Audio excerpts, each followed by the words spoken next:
Hello friends, सभी को राम राम, राधे राधे। मैं महेंद्र सिहाग आपका अपने YouTube channel Mahendra sir Sirsa में हार्दिक स्वागत करता हूं। आज हम टॉपिक पढ़ेंगे भारतीय संविधान का निर्माण।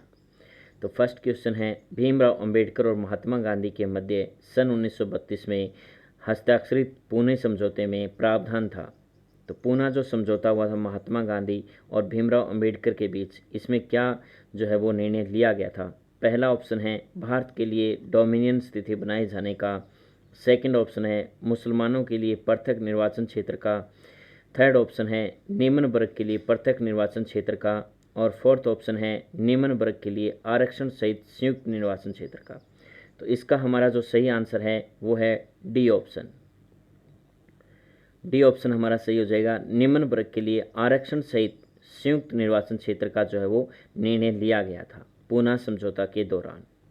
नेक्स्ट क्वेश्चन है, मार्ले मिंटो सुधार बिल किस वर्ष में पारित किया गया था। तो मार्ले मिंटो सुधार जो है वो कब पारित हुआ था। ऑप्शन ए 1905 में, ऑप्शन बी 1909 में, ऑप्शन सी 1911 में, ऑप्शन डी 1920 में। तो इसका हमारा सही आंसर हो जाएगा ऑप्शन बी। 1909 में जो है वो ये प्रावधान मार्ले मिंटो सुधार जो है वो पारित किया गया था। मार्ले मिंटो सुधार के दौरान ही मुस्लिम समुदाय के लिए जो है वो पृथक निर्वाचन की व्यवस्था की गई थी। नेक्स्ट क्वेश्चन है हमारा कि मुसलमानों के लिए अतिरिक्त निर्वाचन मंडल प्रारंभ में किसके द्वारा लाया गया था। अभी जो हमने पढ़ा था कि मुस्लिम समुदाय के लिए जो है वो पृथक निर्वाचन मंडल के प्रावधान जो है वो लिया गया था किस अधिनियम के दौरान। तो पहला ऑप्शन है क्रिप्स मिशन 1942 के दौरान। सेकंड ऑप्शन है मार्ले मिंटो सुधार 1909 के दौरान। थर्ड ऑप्शन है मॉन्टेग्यू चैम्सफोर्ड सुधार 1919 के दौरान। फोर्थ ऑप्शन है भारत सरकार अधिनियम 1935 के दौरान। तो इसका हमारा बी ऑप्शन सही हो जाएगा। मार्ले मिंटो सुधार 1909 के दौरान जो है वो मुस्लिम समुदाय के लिए पृथक निर्वाचक मंडल का जो है वो प्रावधान दिया गया था। नेक्स्ट क्वेश्चन है, 1909 में इंडियन काउंसिल एक्ट में किस बात की व्यवस्था की गई थी। तो फर्स्ट ऑप्शन है द्वैध शासन प्रणाली की। सेकंड ऑप्शन है सांप्रदायिक प्रतिनिधित्व की। थर्ड ऑप्शन है संघीय व्यवस्था की। फोर्थ ऑप्शन है प्रांतीय व्यवस्था की। तो इसका भी हमारा ऑप्शन जो है वो बी सही हो जाता है। सेकंड ऑप्शन सांप्रदायिक प्रतिनिधित्व का प्रावधान दिया गया था, यानी कि मुस्लिम समुदाय के लिए पृथक निर्वाचन मंडल की बात इसमें कही गई थी। नेक्स्ट क्वेश्चन है, मॉन्टेग्यू चैम्सफोर्ड सुधार में प्रावधानों का सार था। तो सबसे पहले हमें पता होना चाहिए मॉन्टेग्यू चैम्सफोर्ड सुधार जो है वो कब आया था। तो 1919 में आया था। कब आया था? 1919 ईस्वी में आया था। इसमें क्या प्रावधान दिया गया था? फर्स्ट ऑप्शन है राज्यों की स्वायत्ता। सेकंड ऑप्शन है प्रांतों में दोहरा शासन। थर्ड ऑप्शन है हिंदू मुस्लिम हेतु अलग अलग निर्वाचन व्यवस्था। फोर्थ ऑप्शन है राज्यपालों को वीटो शक्ति। तो इसका हमारा जो ऑप्शन है वो सेकंड सही हो जाएगा। प्रांतों में दोहरी शासन व्यवस्था का जो प्रावधान है वो मॉन्टेग्यू चैम्सफोर्ड सुधार के द्वारा जो है वो दिया गया था। नेक्स्ट क्वेश्चन है, 1946 का कैबिनेट मिशन 3 मंत्रियों में गठित था।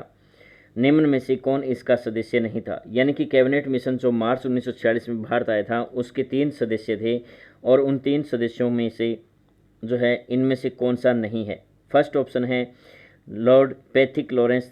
सेकंड ऑप्शन है A B Alexander. Third option है sir Stafford Cripps. Fourth option है लॉर्ड एमरी। तो इसका डी ऑप्शन हमारा सही हो जाएगा। लॉर्ड एमरी जो है वो कैबिनेट मिशन का सदस्य नहीं था। तो पहले 3 इसमें सही है हमारे।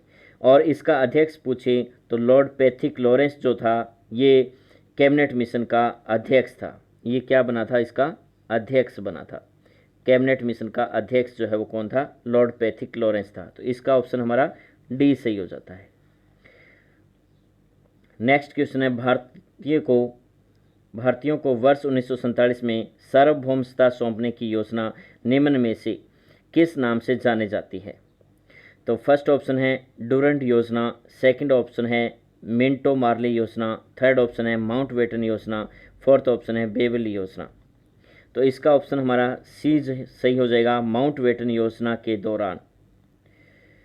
तो माउंटबेटन योजना जो है वो 3 जून 1947 को जो है वो घोषणा की गई थी, माउंटबेटन योजना की घोषणा। नेक्स्ट क्वेश्चन है, कौन सम्मिलित नहीं है। फर्स्ट ऑप्शन है मार्ले मिंटो सुधार सांप्रदायिक प्रतिनिधित्व से। ये तो बिल्कुल सही है। सेकंड ऑप्शन है भारत सरकार अधिनियम 1935 स्वशासन से, ये भी सही है। कैबिनेट मिशन संविधान सभा का गठन, इसके दौरान संविधान सभा का गठन हुआ, ये भी सही है। साइमन कमीशन भारत विभाजन, ये सही नहीं है। साइमन कमीशन के दौरान भारत विभाजन नहीं हुआ था। इसका ऑप्शन जो है वो डी सही हो जाएगा, यह सुमेलित नहीं है, तो डी ऑप्शन आ जाएगा इसमें हमारा। नेक्स्ट क्वेश्चन है, निम्न में से किस अधिनियम में केंद्र में द्वैध शासन प्रणाली को स्थापित किया? सेंटर में द्वैध शासन प्रणाली जो है वो किसके द्वारा स्थापित की गई? तो फर्स्ट ऑप्शन है भारत शासन अधिनियम 1935, सेकंड ऑप्शन है भारत शासन अधिनियम 1991, थर्ड ऑप्शन है भारत परिषद अधिनियम 1909, फोर्थ ऑप्शन है भारत परिषद अधिनियम 1989। तो इसका ऑप्शन हमारा ए सही हो जाता है। भारत शासन अधिनियम 1935 के तहत जो है वो केंद्र में द्वैध शासन प्रणाली जो है वो लागू की गई थी। तो आपको ऑप्शन में हमें बताना है कि प्रांतों में द्वैध शासन प्रणाली जो है वो कब लागू की गई थी। तो इसको आपको कमेंट बॉक्स में जो है वो इसका आंसर देना है। नेक्स्ट क्वेश्चन है, संघीय प्रणाली का पहला प्रयास भारत सरकार अधिनियम खालिस्तान द्वारा किया गया था। तो फर्स्ट ऑप्शन है 1909 में, सेकंड ऑप्शन है 1919 में, थर्ड ऑप्शन है 1935 में, फोर्थ ऑप्शन है इनमें से कोई नहीं। तो संघीय प्रणाली का प्रथम जो प्रयास है वो भारत सरकार अधिनियम 1935, सी ऑप्शन सही हो जाएगा, के द्वारा किया गया था। नेक्स्ट क्वेश्चन है, किस अधिनियम की प्रमुख विशेषता प्रांतीय स्वायत्तता थी? प्रांतीय स्वायत्तता की बात हो रही है, तो फर्स्ट ऑप्शन है 1935, सेकंड ऑप्शन है 1919, थर्ड ऑप्शन है 1904, फोर्थ ऑप्शन है 1858 ईस्वी। तो इसका ऑप्शन हमारा ए सही हो जाएगा, 1935 में प्रांतीय स्वायत्तता यानी कि प्रांतों में द्वैध शासन का अंत किया गया था 1935 में, और केंद्र में द्वैध शासन जो है वो लागू किया गया था 1919 में। नेक्स्ट 1935 में, 1919 नहीं है, 1935 में जो है वो प्रांतीय स्वायत्तता जो है वो दी गई थी। नेक्स्ट क्वेश्चन है, भारत में सचिव का पद किसके द्वारा जो है वो निर्मित किया जाता है? फर्स्ट ऑप्शन है मार्ले मिंटो सुधार 1909, सेकंड ऑप्शन है भारत सरकार अधिनियम 1858, थर्ड ऑप्शन है भारतीय परिषद अधिनियम 1861 और फोर्थ ऑप्शन है मॉन्टेग्यू चेम्सफोर्ड सुधार। तो भारत सचिव का जो पद सर्जित किया गया था वो 1857 की क्रांति के बाद, यानी कि भारत सरकार अधिनियम 1858 के तहत जो है वो भारत में के सचिव पद का जो है वो प्रावधान दिया गया था। तो इसका ऑप्शन बी हमारा जो है वो सही हो जाएगा, सेकंड ऑप्शन। नेक्स्ट क्वेश्चन है, भारत की संविधान सभा गठित करने का आधार क्या था? फर्स्ट ऑप्शन है भारतीय राष्ट्रीय कांग्रेस का प्रस्ताव, सेकंड ऑप्शन है cabinet mission plan 1946, third option है भारतीय स्वतंत्रता अधिनियम 1947, फोर्थ ऑप्शन है भारतीय डोमिनियन के प्रांतीय राज्य विधानमंडल के प्रस्ताव। तो इसका ऑप्शन हमारा सेकंड सही हो जाएगा, कैबिनेट मिशन प्लान 1946 के तहत भारतीय संविधान सभा जो है वो गठित की गई थी। नेक्स्ट है, कैबिनेट मिशन योजना के अनुसार संविधान सभा में कुल कितने सदस्य होने थे, यानी कि कुल कितने सदस्यों का प्रावधान जो है वो कैबिनेट मिशन ने दिया था? फर्स्ट ऑप्शन है 389, सेकंड ऑप्शन है 409, थर्ड ऑप्शन है 429, फोर्थ ऑप्शन है 505। तो इसका ऑप्शन हमारा ए सही हो जाएगा, 389 सदस्यों का जो प्रावधान कैबिनेट मिशन के द्वारा दिया गया था। नेक्स्ट है, प्रस्तावित मूल संविधान में कुल सदस्यों का विभाजन किस प्रकार होना निश्चित हुआ था, यानी कि जो 389 सदस्य हैं वो किस प्रकार विभाजित किए गए थे? तो फर्स्ट ऑप्शन है ब्रिटिश प्रांतों के 292 प्रतिनिधित्व होने चाहिए, देशी रियासतों के 93 प्रतिनिधित्व होने चाहिए और मुख्य कमिश्नरी क्षेत्र के 4 प्रतिनिधित्व होने चाहिए।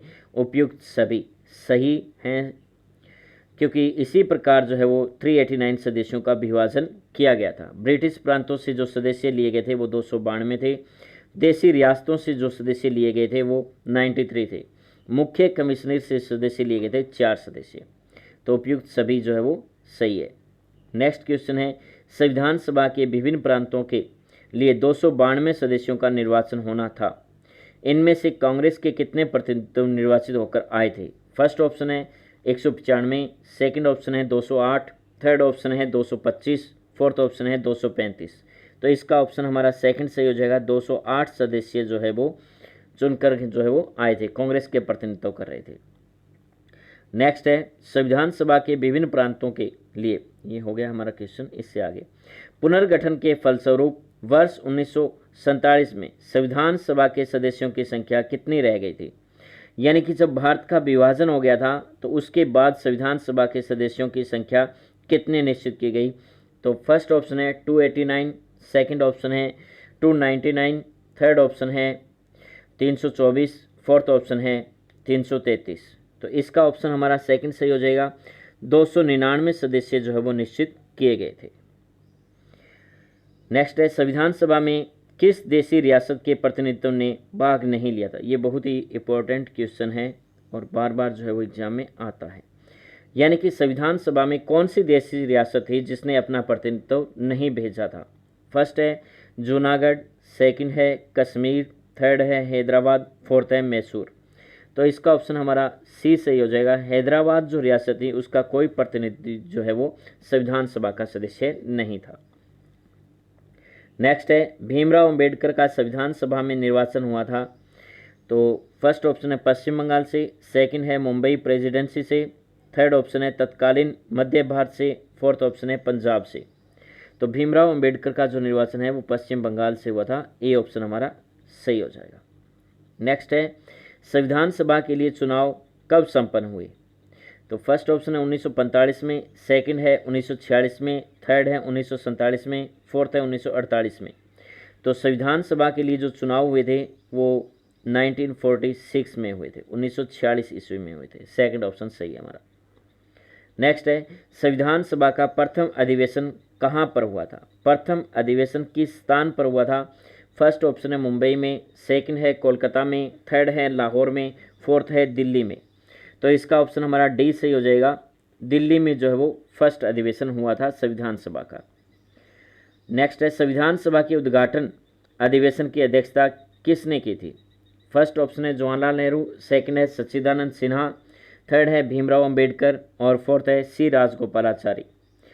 तो फर्स्ट अधिवेशन की जो अध्यक्षता है वो सच्चिदानंद सिन्हा के द्वारा की गई थी। ऑप्शन सेकंड हमारा सही हो जाता है। नेक्स्ट है संविधान सभा के अस्थायी अध्यक्ष कौन थे? तो फर्स्ट ऑप्शन है भीमराव अंबेडकर, सेकंड है डॉक्टर राजेंद्र प्रसाद, थर्ड है सच्चिदानंद सिन्हा और फोर्थ है के.एम. मुंशी।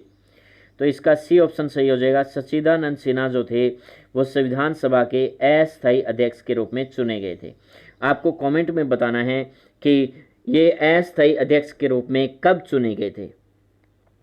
नेक्स्ट है 11 दिसंबर 1946 को किसे संविधान सभा का स्थायी अध्यक्ष चुना गया था? यानी कि 11 दिसंबर को जो है वो संविधान सभा का स्थायी अध्यक्ष चुन लिया गया था। किसे? तो फर्स्ट ऑप्शन है जवाहरलाल नेहरू, सेकंड है डॉक्टर राजेंद्र प्रसाद, थर्ड है भीमराव अंबेडकर, फोर्थ है के.एम. मुंशी। तो इसका सेकंड ऑप्शन सही हो जाएगा। डॉक्टर राजेंद्र प्रसाद को जो है वो संविधान सभा का स्थायी अध्यक्ष चुना गया था।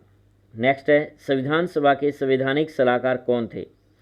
फर्स्ट ऑप्शन है शरद चंद्र बोस, सेकंड ऑप्शन है के.एम. मुंशी, थर्ड ऑप्शन है रफ़ी अहमद किदवई, फोर्थ ऑप्शन है वेनेगल नरसिंह राव। इस क्वेश्चन का आंसर आपको मुझे कमेंट बॉक्स में देना है। नेक्स्ट क्वेश्चन है संविधान सभा के प्रारूप समिति की नियुक्ति कब की गई थी? यानी कि प्रारूप समिति जो है इसका गठन कब हुआ था? तो फर्स्ट ऑप्शन है 19 अप्रैल 1947 को, सेकंड ऑप्शन है 11 जून 1947 को, थर्ड ऑप्शन है 29 अगस्त 1947 को, फोर्थ ऑप्शन है 16 दिसंबर 1947 को। तो सी ऑप्शन हमारा सही हो जाएगा। 29 अगस्त 1947 को जो है वो प्रारूप समिति का गठन किया गया था, जिसमें सदस्यों की संख्या 7 थी और इस प्रारूप समिति के जो अध्यक्ष थे वो भीमराव अंबेडकर थे, बी.आर. अंबेडकर। भीमराव अंबेडकर जो थे इस समिति के अध्यक्ष चुने गए थे। नेक्स्ट है संविधान सभा में उद्देश्य प्रस्ताव किसने प्रस्तुत किए? तो फर्स्ट ऑप्शन है सच्चिदानंद सिन्हा, सेकंड ऑप्शन है doctor Bhimrao Ambedkar, third option है जवाहरलाल नेहरू, फोर्थ ऑप्शन है आचार्य जे.बी. कृपलानी। तो उद्देश्य प्रस्ताव जो है वो पंडित जवाहरलाल नेहरू के द्वारा संविधान सभा में प्रस्तुत किए गए थे। और यह प्रस्तुत कब किए गए थे? तो ये प्रस्तुत किए गए थे 13 दिसंबर 1946 को जो है वो संविधान सभा में प्रस्तुत किए गए थे। लेकिन आपको कमेंट बॉक्स में बताना है कि जो उद्देश्य प्रस्ताव है वो संविधान सभा के द्वारा कब पास किए गए, यानी कि उद्देश्य प्रस्ताव पास कब हुए थे संविधान सभा के द्वारा। तो इसका आंसर आपको कमेंट बॉक्स में देना है। नेक्स्ट क्वेश्चन है, भारतीय संविधान सभा की संघीय शक्ति समिति के अध्यक्ष कौन थे? फर्स्ट ऑप्शन है सरदार पटेल, सेकंड ऑप्शन है doctor Bhimrao Ambedkar, third option है अलादी कृष्णा स्वामी अय्यर, फोर्थ ऑप्शन है पंडित जवाहरलाल नेहरू। संघीय शक्ति समिति की जहाँ बात आती है वहाँ पंडित जवाहरलाल नेहरू जो थे इसके अध्यक्ष थे। डी ऑप्शन हमारा सही हो जाता है। नेक्स्ट है, भारत को एक संविधान देने का प्रस्ताव संविधान सभा द्वारा पारित किया गया था। तो फर्स्ट ऑप्शन है 22 जनवरी 1946 को, सेकंड ऑप्शन है 22 जनवरी 1947 को, थर्ड ऑप्शन है 20 जनवरी 1947 को, फोर्थ ऑप्शन है 26 जुलाई 1946 को। तो यह ए ऑप्शन हमारा सही हो जाएगा 22 जनवरी 1946 में। सॉरी, एक मिनट, इसका सेकंड ऑप्शन सही होगा 22 जनवरी 1947 को।